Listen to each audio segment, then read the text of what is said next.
ஒரு விஷயம் சொல்கிறேன் கேளுங்க. நம்ம சாதம் மட்டும் வடிச்சிடுறோம், ஆனால் குழம்புன்னு ஒன்று வைக்கணும்ல. அந்த குழம்பு வைக்கணும்னா நம்மளுக்கு வந்து கட்டாயமாக என்ன வேணும்? வெங்காயம், தக்காளி, பச்சை மிளகாய் எல்லா குழம்புக்குமே தேவைப்படுது. நம்ம எந்த ஒரு குழம்பு வச்சாலும் வெங்காயம், தக்காளி, பச்சை மிளகாய் இல்லாமல் நம்ம குழம்பு வைக்க முடியல. அதுக்காக நான் சொன்னேங்க, ஏங்க நீங்கள் மார்க்கெட் தானே போகிறீங்க, வெங்காயம், தக்காளி, பச்சை மிளகாய் வாங்கிட்டு வாங்கன்னு சொன்னேன். போமா, உனக்கு வேறு வேலை இல்லை, எப்போ பார்த்தாலும் வெங்காயம் வாங்கிட்டு வா, தக்காளி வாங்கிட்டு வா, பச்சை மிளகாய் வாங்கிட்டு வான்னு சொல்லிட்டு. அதுக்கு நான் சொன்னேன், தம்பி இந்த வாப்பா, இந்த தக்காளி இருந்தால் தான் நம்ம குழம்புக்கு சாம்பார், புளிக்குழம்பு எல்லா குழம்புக்குமே தக்காளி வைக்கிறோம். வெங்காயங்கிறது வந்து எல்லா குழம்புக்கும் நம்ம எடுத்துக்கிறோம்.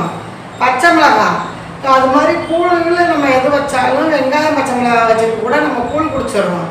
அதுக்காக தாயாக சொன்னேன், வெங்காயம், தக்காளி, பச்சை மிளகாய் வாங்கிட்டு வான்னு. வாங்கிட்டு வரீங்களா அப்படின்னு எங்கள் பிள்ளை இதெல்லாம் வாங்கிட்டு வந்து கொடுத்தாங்க. அதுக்கு தான் சொல்கிறேன், வெங்காயம், தக்காளி, பச்சை மிளகாய்ங்கிறது வந்து ஒரு முக்கியமான ஒரு மருத்துவ குணம் கொண்ட உணவுப் பொருள். அது மறக்காமல் இது உண்மைன்னா ஒரு கமெண்ட் பண்ணி லைக் பண்ணுங்கள். ஓகே, தேங்க்யூ, பாய்.